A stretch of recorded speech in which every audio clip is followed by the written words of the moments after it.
Hello, and welcome to Good News Rhode Island, where we talk to people who are creating events or doing things that are really interesting around Rhode Island, that build communities and build a sense of what a great state we live in.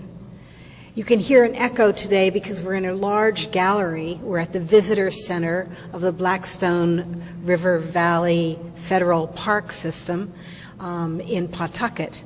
And today we're here at a show, a photography show of various mills in Rhode Island.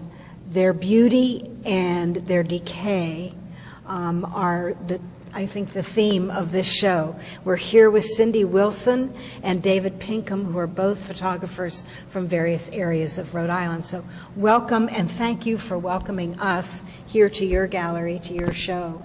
Thank you. Thank you. Cindy, you went to RISD, and so you've been photographing a long time. It's sort of your passion, isn't that right? Well, to set my personal record straight, I started photographing when I was a student at the University of Rhode Island, and did some continuing ed courses at RISD and also at the Museum of Fine Arts in Boston before I pursued my master's degree in photography at Tyler School of Art in Philadelphia. And I have been photographing most of my adult life. As a matter of fact, all of my adult life. Yes. And I assume the themes of your photography have changed, the subjects. Yes and no. Because when I first started photographing at the University of Rhode Island, I would get in my car and I would drive out to Hope Valley. I would drive out to Richmond, and that's where in South County most of the Industrial Revolution developed, along the Wood River. So my first subjects as a photographer were decaying mills. And it's interesting that I've actually come full circle, that the significant work that I've done in the last couple of years has also been decaying mills, but this time in the Blackstone River Valley. David, how about you? You sort of have had several careers, I think.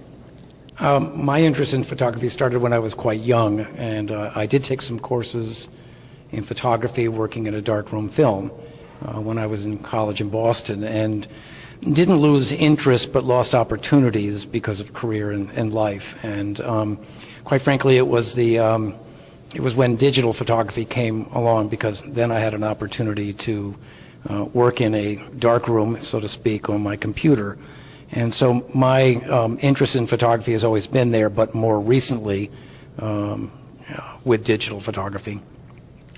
And you take all different kinds of shots of these mills, etc. What were you trying to accomplish in these shots? Were you looking at color? Were you looking at design? Were you looking at the history? Did you see ghosts? Yeah, yes, we did. Initially, we had no plan. Initially, it was just, let's go shoot mills. And it was only after we had been shooting for a while that we discovered, or that we had conversations about, quite frankly, where are we going with this? Initially, my thought was just documentation, because they're all around us, these old remnants of the Industrial Revolution and the manufacturing age of Rhode Island. And initially, we photographed exteriors, but as the project developed, we managed to get access to interiors of some mills, and in that sense, we were seeing something that people who drive by mills never see. So in addition to the documentation, there was kind of an interpretation of what happened in these places. And in some cases, the mills were vacant. In some cases, they were occupied, but by smaller businesses than they had been built for. So in terms of intention, it kind of developed as we went along. What kind of sense did you get of the people who worked here? Maybe when the buildings were built and they were new and shiny, and the Industrial Revolution was quite exciting and everybody wanted to join. What kind of feeling did you get looking at it now?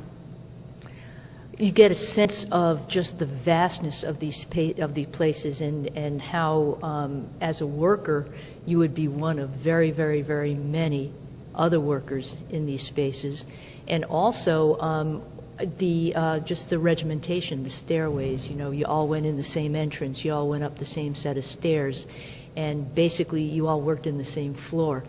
And the walls of the mills still hold all those stories. And so for me, in addition to the people who had worked there, the buildings themselves took on a personality, and they became more the subject, with the presence of people in the past haunting those walls.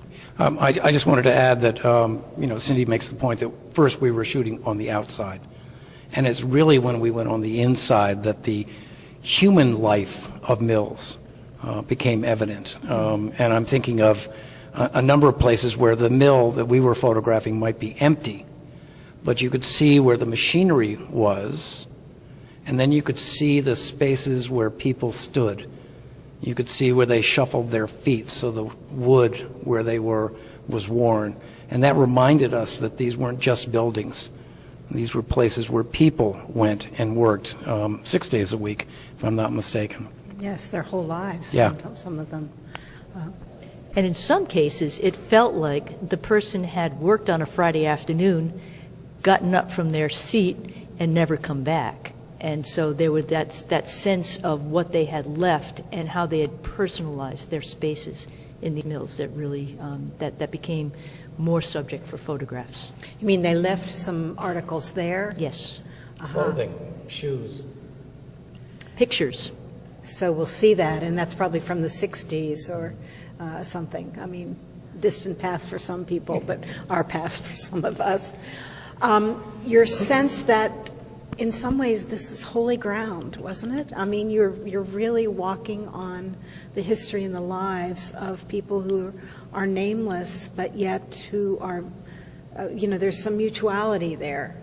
Understand them. In a lot of ways, industrialization is what made Rhode Island great in the 1800s, and there are stories of all the mills in Woonsocket that sometimes you couldn't see the light of day for all the buildings that were on either side of the street. So that was definitely in our minds. But the other thing is that as manufacturing moved out of Rhode Island, and it first moved south and then it moved overseas, that's our heritage. And once these mills are gone, that story is gone, unless somebody takes the time to document it, to photograph it, to write about it. That's a big part of what made Rhode Island great. It's gone. Why don't we go over to the wall and start looking, because in my view, there are beautiful rooms there with huge windows, and I'd like to talk about those. Okay. Sure. So we're standing right next to some of the beautiful photographs. I understand that these buildings sort of caught your attention. You were outside, then you went inside, and the colors and the way that you've caught the light is so sympathetic to the texture of the building and the history of the building. So why don't we talk about them? This one is from Mapleville, Rhode Island, and I don't know Mapleville, so you're going to teach me something. I just know that Mapleville's in Rhode Island. The three images that you see right here were kind of discovered by accident. We were visiting a mill site and ran into someone who was in charge of demolishing the whole site. So we got into this place before it was demolished. And I think the thing that these three images indicate is that there is great beauty in mills. They are not just the reflections that you see in those two, but just the whole color and then the outside. These were special places that we enjoyed shooting. Unfortunately, they no longer exist. All right, so this is a eulogy, essentially. Your photographs are a eulogy to the history that was there in Mapleville. But in addition, the sense when we walked in was that we were walking into a sacred place. That you had this sense of this incredible man-made architecture, and then the way that over the course of time that it had started to deteriorate and become something else. And I loved, especially in these images here, the reflections of the water on the floor, the way that it picked up the structure of the walls. And it just became a very, very ethereal, special kind of place. This is outrageous, but it seems to me that maybe church structure had somehow influenced these large spaces, because the windows are similar to church structures, and this influenced modern architecture. One of the things I found, and it's especially true in this one, is that, as a photographer, you go in and you get your camera, you start shooting, but every once in a while I really enjoy just letting my camera just be, and just be in the presence of this very almost holy place. The quiet was significant, the repetition of the windows and also the poles. It was a wonderful place to go and just be and look. The other thing that's curious about this image here is that you are looking outside onto the housing where the workers might have lived, and so it kind of brings in that whole feeling of these being very self-contained areas where you lived in the village where the mill was, and that was how your life was organized. Here's one from Woonsocket as well, the Lawton Mill, and it is looking very, very much like it needs some help. Yeah, in one of our discoveries, and this is through speaking with a mill owner, is that if the roof of the building begins to leak, then you begin losing the building. And clearly that's what's happened here, is that the roof has leaked onto the floor, and the floorboards are starting to come up. What was interesting about this building is that it was not a vacant building. On the floors below, there were actually manufacturing concerns that were very valid businesses that were manufacturing the elasticized part of bungee cords. Oh, dear. Well, that's very interesting, but I'm not sure I'd like to be below that. What are we looking at here? You're getting more detail. This one's called Woodland Remains, and it looks like it's been overgrown, sort of like the secret garden or something, and the walls have fallen down. And there are mills that you drive by and you see a mill, and you know it's a mill based on its shape and the use of bricks.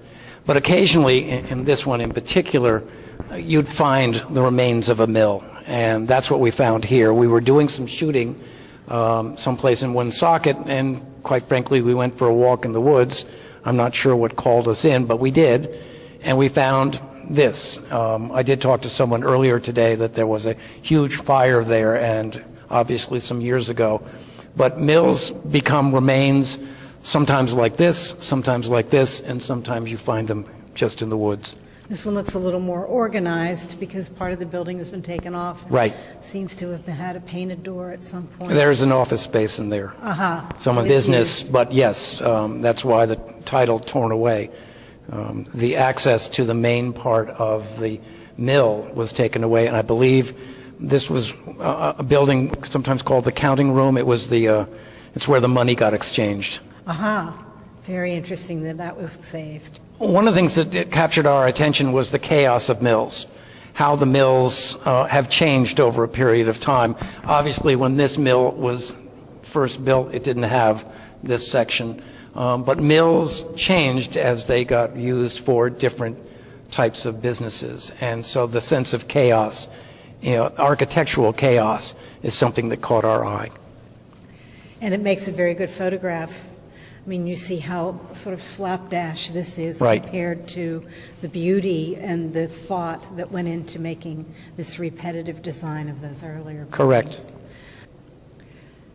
So here we're looking at some of the interior left behinds, the things that show you what was done in the mill or what people used in the mill. So what is this picture with these bobbin-looking things or pistons? I don't know what they are.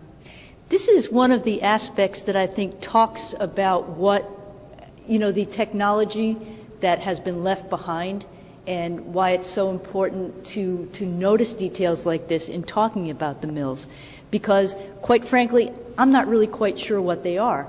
But I know that the evolution of the mill has gone from thread manufacturing to now paper tube manufacturing. So these pieces could have been really for any of those purposes. That kind of mystery, I think, also figures very prominently into this idea of exploring and discovering all these little tidbits that are contained within the walls of the mills that we visited. The sense of things being left behind is captured in this image here. I saw this hand-cart and toilet just sitting on a third floor of a building. Obviously, someone was trying to move it and got it about halfway across the room and just stopped and walked away. And there it sits to this day, I assume. And then down in the lower left, there's this tank, which we never figured out what it was used for, but it was in a large empty space just left there, remnants of a past industrial. So here we have some gears, and a lot of us think of gears as being very important, but I think they were wooden initially, and here they are metal gears, and then some kind of a turnbuckle for maybe a sleuth outside exterior. Anyway, why don't you describe what you saw there and what your experience was of taking these? This, again, is the experience of things being left behind, but also of timelessness, that this machine has sat idle for quite some time, that it's probably been years since that particular gear has been turned. These are gathering dust here, and then this hinge looks like it hasn't been opened for many, many years. And they all also talk about the care and innovative qualities that went into manufacturing, you know, to be able to control water, to be able to spin a tube, and to open a door, but also the beautiful design that went into each of these that clearly was made, out of very heavy materials and made to last.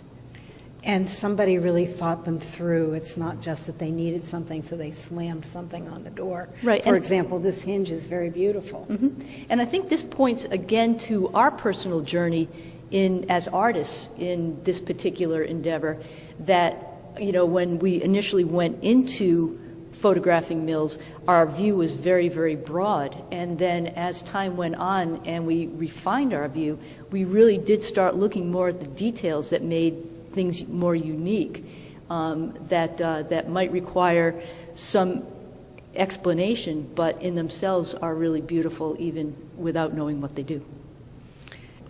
Sometimes these pictures are haunting. And I don't know why, but I walked through this whole gallery and now have seen this, which is literally a portrait of someone. They may as well have their face. I'm sorry to be, I don't know their name, but somehow I know something about them. They were from Texas, where they have a great love of something in Texas, which is 160 acres of flatlands that they're hoping will be preserved. And they brought Jesus with them from Texas, apparently, and they're working in spools, or that is where they kept blueprints scrolled up. Anyway, what a wonderful tribute to them. There couldn't be more idiosyncratic and beautiful. So tell us a little bit about that. This is somebody's workspace inside the inside the mill that made the paper tubes, and every day this is where they sat, and they brought what made their lives special or guided their lives in with them and pasted them on the wall that contained their little cubicle, but above is the regular day-to-day operation of the mills, the product that's made, and then the very top left you can actually see the ceiling of that particular floor of the mill. And I noticed the picture of Jesus is crooked, and it was put in an old frame that didn't really fit. Anyway, so there are lots of things. You could write poems about this, that's for sure. So you met a lot of interesting people as you were taking these pictures. One of the more interesting parts of this was the fact that we would meet somebody who might have worked there, managing the mill now, but might have worked there as a teenager because their father worked there and their grandfather worked there. And so one of the things that's interesting about the mills is not just the history of the mills themselves, but the history of the people who worked in these mills, families worked in these mills forever. And you were saying then it affected the larger community, and the larger community, Yes. larger community. Basically, Pawtucket, Woonsocket, different towns were built around these communities, and the people's lives definitely revolved around them as well. So we're looking at history. And really, the last of some of the truly American-made products in the country that aren't imported from overseas. And we found that the mill owners that were engaged in that kind of business, making textiles, making whatever, are very, very, very proud of what they're doing. They should well be, and I hope we're bringing business back, but that's a political statement. So some of the most striking pictures that you have are color and then the juxtaposed with black and white. This one, the texture of the floor, the texture of the bricks and the door, make that a very beautiful, modern-looking photograph. Tell me about these rooms. These 5 images here, for me, and the reason why they're collected in one place, is they speak to the loneliness of these buildings now, the emptiness, but also the fact that people were in these buildings. They did work in Pawtucket. They did work in, well, they're all in Pawtucket, Woonsocket there. But there were people in these mills working, and now they're standing empty. There you see the scratch lines of moving the machinery in and out. This is huge machinery that was there, much bigger than an individual, sometimes triply high and wide. But look at how empty the space is, and imagine it not only with everyone in there, but the noise, the vibrations, the construction. I'm sorry that I think of that and think, wouldn't it be fun to roller skate there? I think also, especially with this space here, you talk about how massive these buildings are and how much weight those pillars had to support. Additionally, the vastness of it, but also the materials that it was built with. The beautiful oak floors, were something that we found almost in every mill that we went to. The next two are very specific indoor. Oh, we've got a ghost in one. That's great.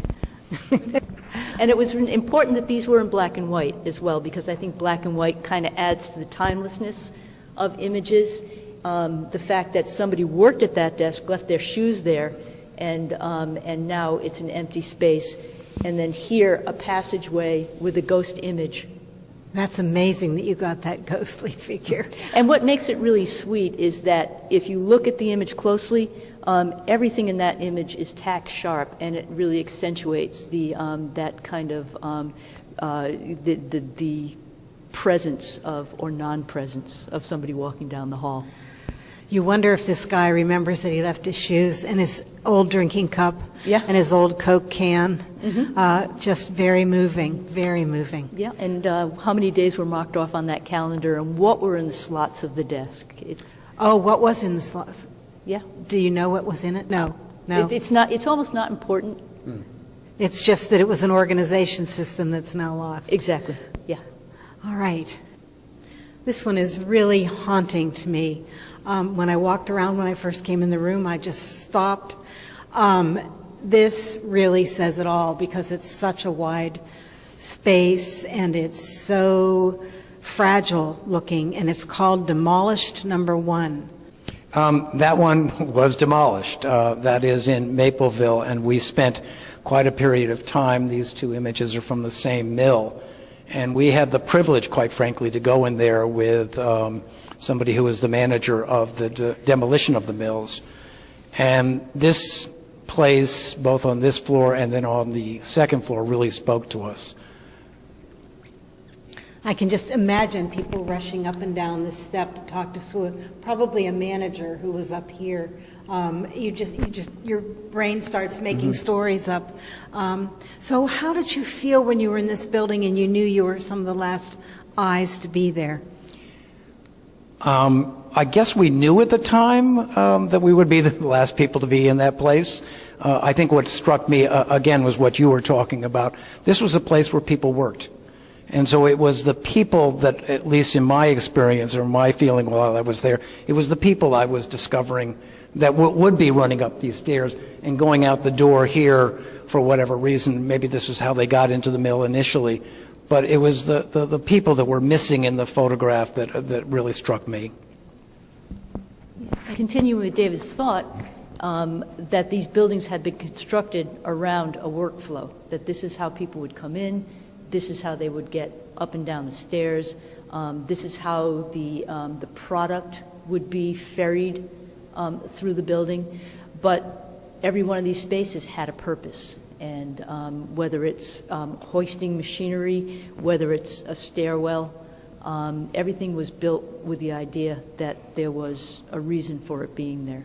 So it was efficient. It was designed to be efficient. Whether it became efficient as it changed hands and changed manufacturing type, who knows? But I guess that was the goal. Right, and in a situation where a mill was built to produce a certain commodity, and then that particular manufacturing concern moved out and something else moved in, they might put up their own walls, they might create their own spaces, but it would all be functional for that particular usage. So when you come away from this project, and maybe you won't come away from it, I actually hope you don't, I hope you find more mills, what do you feel you've learned from this about your own history? It's, they say that photography is basically a portrait of the photographer. And I found that in photographing these mills, it really, you really kind of have to look for an inner beauty that is there, but you have to be open to it, and you have to be patient, because you can certainly go in and take a lot of pictures and come home and they don't say anything. The takeaway I really feel is where you have a connection, you make like a spiritual connection with your subject, and then those pictures then become the ones that really are the ones that speak most successfully about how well you've communicated your own vision. You talked a little bit about being quiet there and putting your camera down. Mm-hmm. Is that part of photography that most people don't think of? You see people, and I do it too, just keeps clicking and clicking and hoping one good one comes out, rather than doing, was it Ansel Adams who took hours and took one photo? Not necessarily connected with this project, but mindfulness is, for me, something that's central to my photography. I will often go into a space like this and keep my camera in my camera bag, before I take it out and start shooting. So I feel a presence there, or something that says, this is where you want to photograph. So for me, I might have been in this place for 10, 15 minutes before I actually took my camera out and started shooting. One of the things, though, in answer to your question, that I discovered in this project is there can be beauty in chaos, or there can be beauty in ugliness. Because certainly someone might look at some of these pictures and say, why did you take those pictures? Ugly places. They weren't. They were quite beautiful. Takes listening to them, right? Right. Yes. Well, I want to thank you, David Pinkham and Cindy Wilson, for allowing us to see this very beautiful portrait of our own state, of some of our history, and we hope that you will go around Rhode Island looking with different eyes to see the beauty of our history. Thank you for watching Good News Rhode Island.